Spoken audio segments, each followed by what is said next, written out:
Selamat malam. Sebelum saya memulai presentasi untuk tugas akuntansi keuangan 2, izinkan saya untuk memperkenalkan diri saya. Nama saya Paramita Karsani, saya dari kelas AK402. Yang menjadi eh, judul dalam tugas akuntansi keuangan 2, saya mengambil tentang dampak penerapan PSAK 73 terhadap laporan keuangan perusahaan penyewa, di mana yang menjadi latar belakang saya mengambil judul tersebut adalah pesatnya kemajuan ekonomi memaksa semua sektor profesi dan sistem pendidikan untuk menyesuaikan diri dengan perubahan yang terjadi. Oleh karena itu, agar tetap berkembang, perusahaan-perusahaan di Indonesia perlu meluaskan cakupan operasional bisnis mereka. Pengelolaan aset merupakan salah satu faktor krusial dalam mendukung pertumbuhan perusahaan. Penambahan jumlah aset dapat meningkatkan produktivitas perusahaan. Dalam mengelola aset, perusahaan dapat melakukan pembelian langsung terhadap aset atau mengadakan perjanjian sewa. Belakangan ini, perusahaan-perusahaan cenderung lebih sering untuk menyewa aset daripada membelinya secara langsung. Alasan dibalik pilihan ini adalah untuk mengurangi atau untuk menghindari pengeluaran yang diperlukan untuk pemeliharaan, pembayaran pajak, serta risiko penurunan nilai aset akibat depresiasi. Dalam konteks penyewaan, perusahaan hanya perlu membayar biaya sewa tanpa ada kewajiban biaya tambahan. Nah, perusahaan pembiayaan merupakan entitas bisnis yang secara khusus dibentuk untuk menjalankan layanan sewa guna usaha, anjak piutang, pembiayaan konsumen, dan atau usaha kartu kredit. Aset yang dimiliki oleh perusahaan pembiayaan terus bertambah dari tahun ke tahun. Hal ini mencerminkan adanya peningkatan jumlah perusahaan yang menggunakan opsi penyewaan.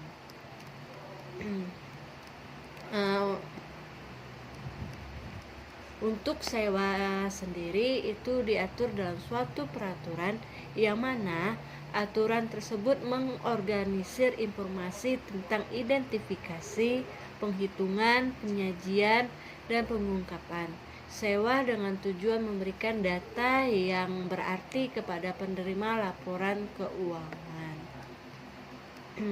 PSK 73 merupakan pengimplementasian dari standar IFRS 16. Lisis PSK 73 mengatur prinsip-prinsip untuk mengenali, mengukur, menyajikan, dan mengungkapkan informasi tentang kontrak sewa.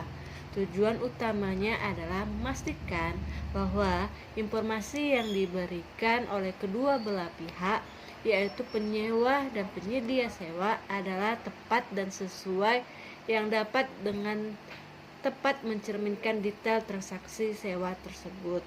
Data inilah yang menjadi landasan bagi pengguna laporan keuangan dalam menganalisis efek dari transaksi sewa terhadap kondisi keuangan, kinerja finansial, dan aliran kas perusahaan.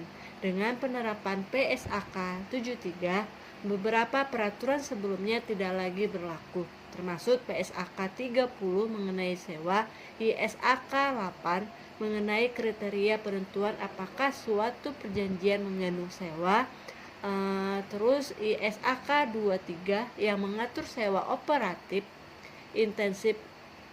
Terus ada ISAK 24 yang membahas penilaian substansi transaksi yang melibatkan suatu bentuk legal sewa, dan yang terakhir yaitu ISAK 25 yang mengatur hak atas tanah. PSAK 30 mengakui dua klasifikasi sewa, yaitu sewa operasi dan pembiayaan, yang mana pencatatannya dilakukan secara terpisah. Pencatatan terpisah tersebut mempunyai kelemahan, yaitu tidak mampu menyajikan gambaran yang akurat mengenai transaksi penyewaan yang dilakukan oleh perusahaan. Oleh karena kelemahan-kelemahan tersebut, maka diterapkanlah PSAK 73, di mana PSAK 73 ini mengadopsi pendekatan pencatatan tunggal, yakni model sewa pembiayaan yang mewajibkan pengakuan atas aset, hak guna, dan kewajiban sewa jika masa sewanya melebihi 12 bulan dan nilai aset tidak dianggap rendah. Berdasarkan latar belakang yang telah diuraikan, maka saya sebagai penulis tertarik untuk melakukan penelitian tentang dampak penerapan PSAK 73 terhadap laporan posisi keuangan perusahaan penyewa. Dari judul tersebut, yang menjadi rumusan masalah yaitu satu, bagaimana dampak penerapan PSAK 73 terhadap laporan posisi keuangan perusahaan penyewa, dan yang kedua yaitu bagaimana penerapan PSAK 73 terhadap rasio keuangan perusahaan penyewa. Dan untuk tujuan penelitian, di sini tujuan penelitian adalah untuk mengetahui apa saja yang ditimbulkan dari penerapan PSAK 73 atas sewa pada laporan keuangan dan rasio keuangan. Tinjauan pustaka, di mana yaitu saya mengambil tentang pengertian sewa.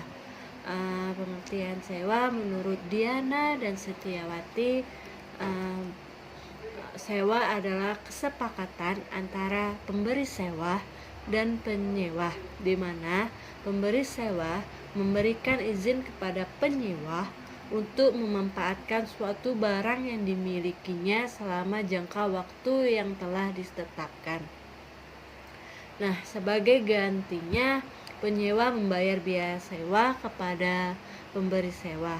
Sewa juga dapat didefinisikan sebagai suatu kontrak antara lessor atau pemilik barang modal dengan lessee atau pemakai barang modal, di mana lessor memberikan hak kepada lessee untuk menggunakan barang modal selama jangka waktu tertentu dengan suatu imbalan berkala dari lessee yang besarnya tergantung dari perjanjian antara lessor dengan lessee. Lessee dapat diberikan hak opsi untuk membeli barang modal tersebut pada akhir masa kontrak. Dengan demikian, hak milik atas barang modal tersebut tetap menjadi milik lessee selama jangka waktu kontrak lessee. Sedangkan menurut Peraturan Menteri Keuangan Nomor 84/PMK 012/2006, sewa guna usaha atau leasing adalah kegiatan pembiayaan dalam bentuk penyediaan barang modal, baik secara sewa guna usaha dengan hak opsi maupun sewa guna usaha tanpa hak opsi, untuk digunakan oleh penyewa guna usaha selama jangka waktu tertentu berdasarkan pembayaran angsuran.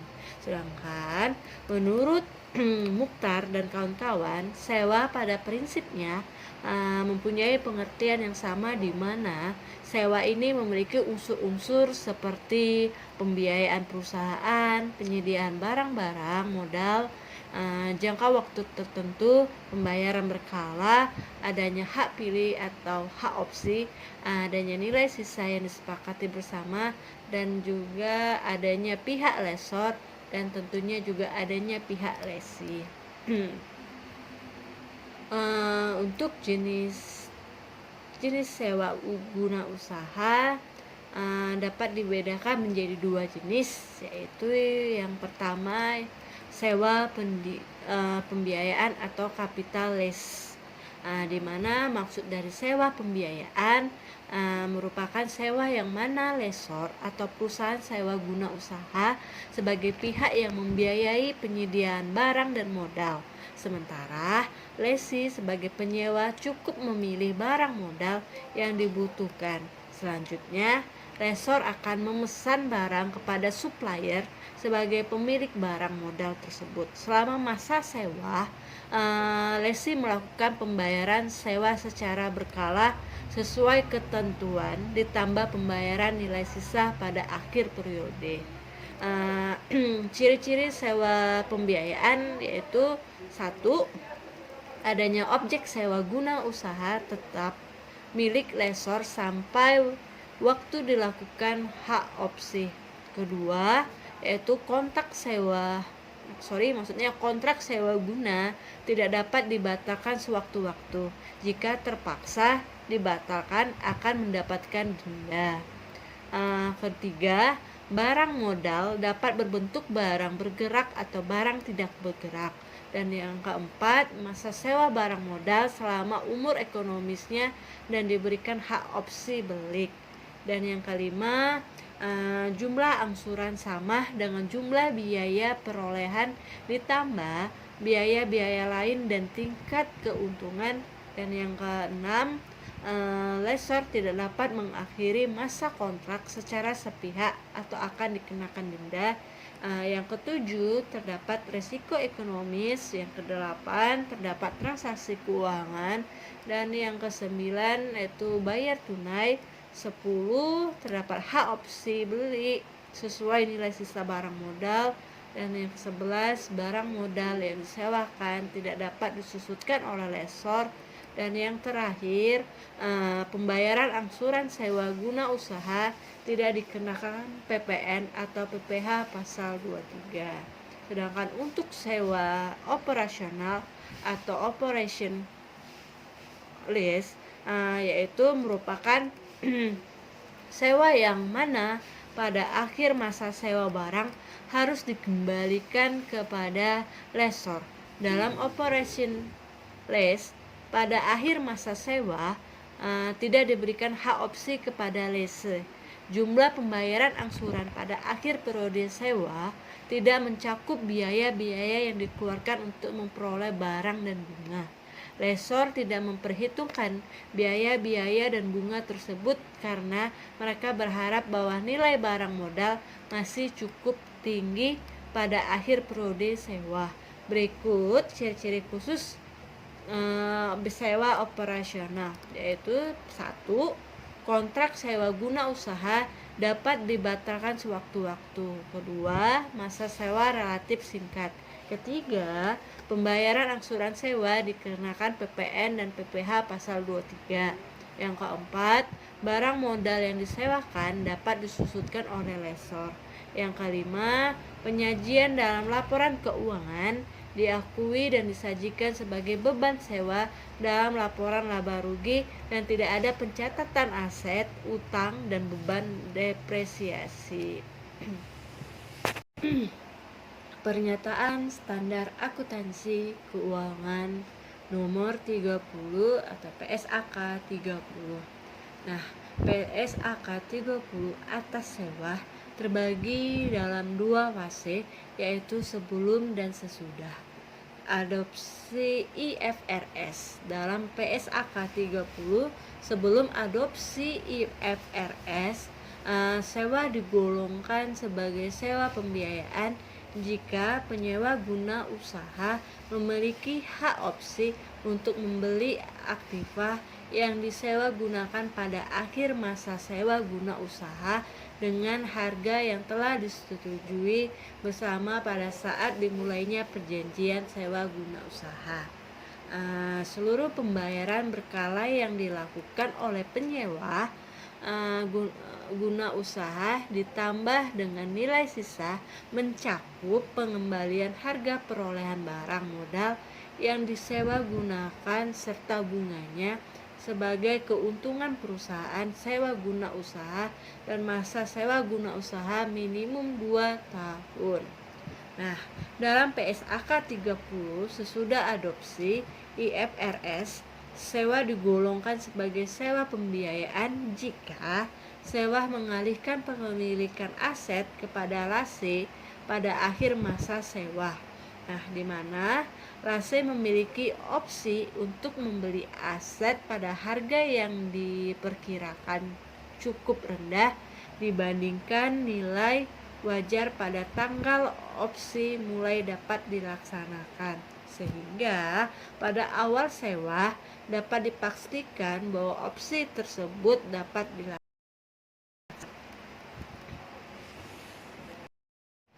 yaitu International Financial Reporting Standards atau IFRS 16. Standar IFRS 16 dikeluarkan oleh IASB pada bulan Januari 2016. Berlaku efektif sejak tanggal 1 Januari 2019. IFRS 16 itu mengganti peraturan agensi sebelumnya, yaitu IAS 17, di mana IAS 17 mengkategorikan sewa menjadi sewa operasi dan sewa pembiayaan.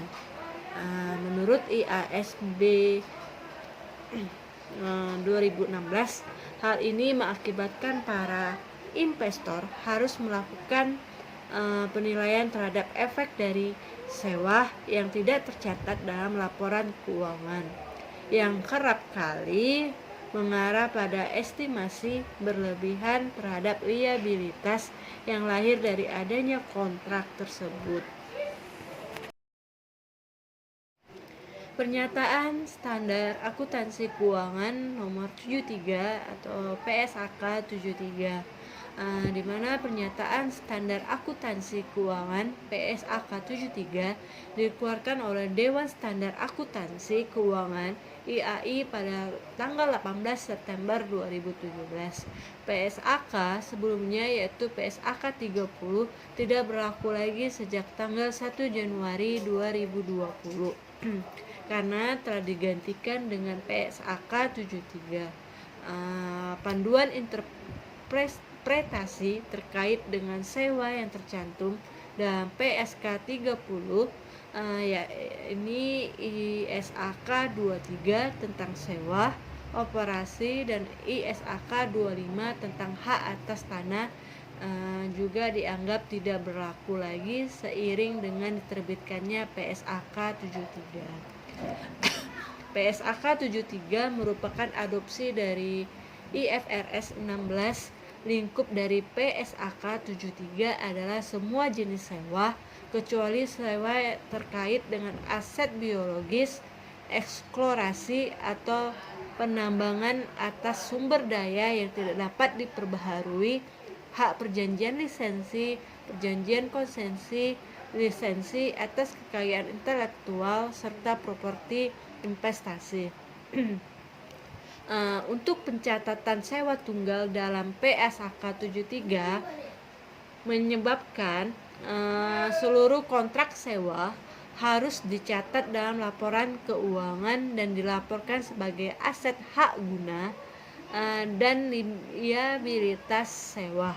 Namun, ada dua kondisi yang menyebabkan pengakuan tersebut tidak berlaku, yaitu satu, sewa jangka pendek, yaitu sewa dengan jangka waktu maksimal 12 bulan dan tanggal pemulaan sewa. Kedua, sewa dengan nilai aset rendah dengan kriteria penyewa memperoleh manfaat atas pemakaian aset dan aset tersebut tidak memiliki keterkaitan yang kuat dengan aset lain.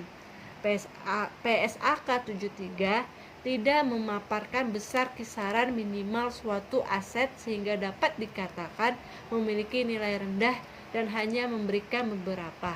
Contohnya seperti mebel, komputer, dan telepon kantor.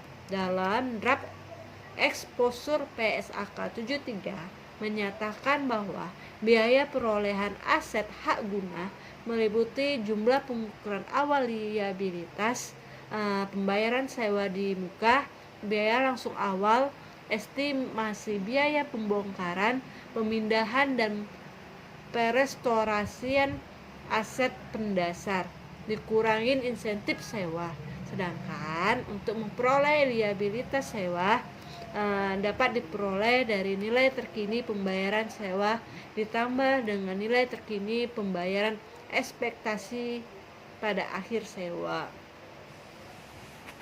Untuk materi selanjutnya yaitu perlakuan akuntansi PSAK 73, di mana PSAK 73 mengatur perlakuan akuntansi untuk pihak penyewa karena adanya adopsi model akuntansi baru khusus untuk penyewa. Proses pencatatan akuntansi bagi penyewa dalam PSAK 73 terdiri dari pengakuan, pengukuran, penyajian, serta pengungkapan. Nah, di mana pada awal tanggal aset hak guna dan liabilitas sewa diakui oleh penyewa. Selanjutnya yaitu pengukuran aset hak guna adalah sebesar biaya yang dikeluarkan untuk memperoleh aset.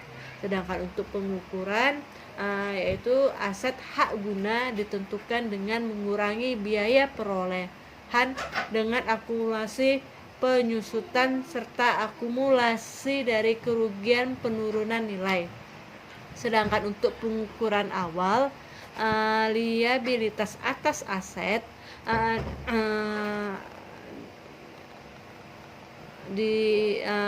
adalah sebesar nilai kini pembayaran sewa yang didiskontokan dengan tarif bunga implisit. Dan selanjutnya liabilitas sewa yaitu jumlah tercatatnya disesuaikan pembayaran sewa dan beban bunga yang telah diakui. Saat penyajian aset maupun liabilitas sewa dapat disajikan secara terpisah ataupun tidak dengan pos lainnya. Dan yang terakhir, pada saat pengungkapan penyewa dalam catatan atas laporan keuangannya perlu mengungkapkan beberapa informasi, antara lain beban-beban dan jumlah kas keluar terkait dengan sewa, nilai aset hak guna yang tercatat di akhir periode pendapatan apabila aset sewaan disubsewakan, serta laba rugi dari adanya transaksi jual dan sewa balik.